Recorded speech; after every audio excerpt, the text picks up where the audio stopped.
नमस्कार, आप लाइव बिहार देख रहे हैं। मैं हूं राजमोहन तिवारी। 2024 लोकसभा चुनाव से पहले बिहार की राजनीति में सबसे ज्यादा चर्चा चिराग पासवान की हो रही है। चिराग पासवान आखिरकार कब तक गठबंधन का ऐलान करेंगे? चिराग पासवान की पार्टी कितने सीटों पर लोकसभा का चुनाव लड़ेगी? चिराग पासवान जमुई से लड़ेंगे या हाजीपुर से लड़ेंगे? तमाम जो लोजपा रामविलास के कार्यकर्ता हैं, समर्थक हैं, उनके सामने ये सवाल खूब उठ रहे हैं, लेकिन जवाब तो चिराग पासवान को देना है। चिराग पासवान फिलहाल इन तमाम सवालों के जवाब देने से बचते नजर आ रहे हैं। इसका मतलब है कि चिराग पासवान अपने पत्ते अभी खोलना नहीं चाहते हैं। चिराग पासवान नीतीश कुमार का लगातार विरोध करते हैं, लेकिन दूसरी तरफ जब बात गठबंधन की आती है तो कहते हैं कि चुनाव का इंतजार करिए। जब चुनाव नजदीक आएंगे तो गठबंधन पर भी चर्चा होगी, सीटों पर भी चर्चा होगी, और हम कहां से लड़ेंगे वो भी आपको पता चल जाएगा। चिराग पासवान ये जरूर कहते हैं कि जमुई उनकी कर्मभूमि है, वो उसको नहीं छोड़ेंगे, लेकिन वो ये भी कहते हैं कि हाजीपुर भी उनकी जिम्मेदारी है और उसको भी निभाना है। ऐसे में सवाल उठता है कि चिराग पासवान के मन में क्या है। देखिए, पिछले दिन चिराग पासवान दिल्ली से पटना लौटे। उस दौरान हमारी सहयोगी रूपम ने उनसे ये सवाल पूछा, तो सबसे पहले आप सुनिए कि चिराग पासवान ने इन सवालों पर क्या जवाब दिया। अब चुनाव नजदीक आ रहा है और आप हो सके एनडीए का पार्ट बनने जा रहे हैं। कितने सीटों पर चुनाव आप लड़िएगा, क्या मांगे आपकी सरकार? मैं बार बार दोहरा रहा हूँ, ना सीटें मेरे लिए अभी प्राथमिकता है, ना चुनाव, ना गठबंधन। फिलहाल मेरी प्राथमिकता सिर्फ और सिर्फ पार्टी के संगठन का विस्तार, जनाधार का विस्तार। चुनाव समीप आते आते ही गठबंधन पर चर्चा होगी और तभी सीटों की संख्या, सीटों का चयन होगा। अभी समय है। तो अभी आपने लोजपा रामविलास के राष्ट्रीय अध्यक्ष चिराग पासवान को सुना।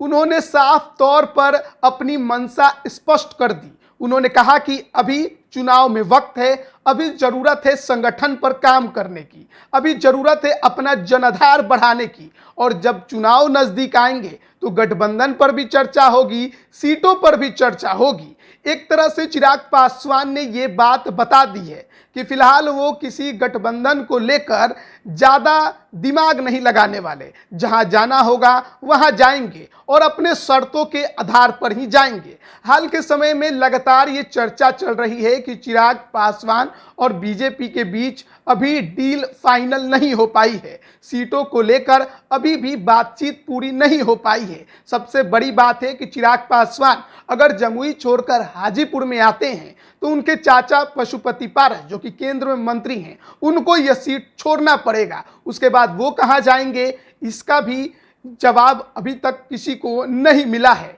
हालांकि जरूर कुछ लोग ये कहते हैं कि या तो उन्हें राज्यसभा भेजा जा सकता है या फिर उन्हें राज्यपाल भी बनाया जा सकता है। इसके अलावा चिराग पासवान की एक और शर्त साफ तौर पर पता चलती है। उनका दावा है कि पहले जो लोजपा सीटों पर जितनी संख्या में लड़ती थी, उतने ही संख्या में इस बार भी लोजपा रामविलास यानी उनकी पार्टी चुनाव लड़ेगी। राज्यसभा की सीटों पर भी दावा है। ऐसे में बीजेपी के सामने चुनौती बड़ी है कि चिराग पासवान को कैसे मनाया जाए और उनके शर्तों के आधार पर उन्हें एनडीए का हिस्सा कैसे बनाया जाए।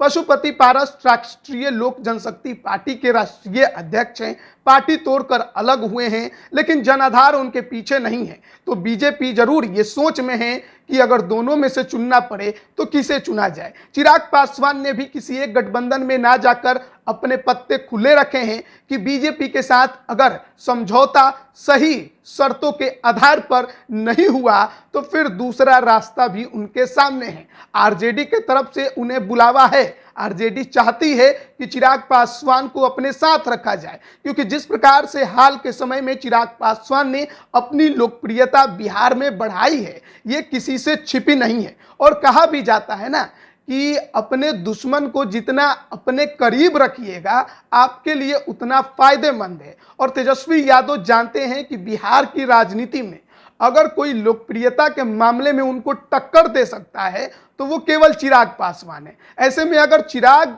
तेजस्वी यादव के साथ हो जाएंगे तो एक बड़ा विरोधी उनके सामने से हट जाएगा और फिर बीजेपी से लड़ने में उनके लिए भी आसानी होगी। लेकिन चिराग पासवान भी इस बात को समझते हैं कि नीतीश कुमार का विरोध करके महागठबंधन में जाना सही तो नहीं है। ऐसे में उनके जो समर्थक हैं वो क्या करेंगे, वो क्या बोलेंगे और लोगों को क्या जवाब देंगे। लेकिन 24 के चुनाव से पहले चिराग पासवान अपने संगठन और अपने जनाधार को मजबूत करने की कोशिश में हैं और एक बात उन्होंने साफ कर दी है कि गठबंधन किसी से भी हो वो उन्हीं के शर्तों के आधार पर होगा, किसी और के शर्त और उनके कहने के आधार पर कोई गठबंधन नहीं बनेगा। हाल के समय में चिराग पासवान ने जिस प्रकार से बिहार में काम करने की कोशिश की है और लोगों से मिलकर उनकी समस्याओं को सुना है, उनके दुखों को समझने का और उसे साझा करने का प्रयास किया है, वो बताता है कि चिराग पासवान अब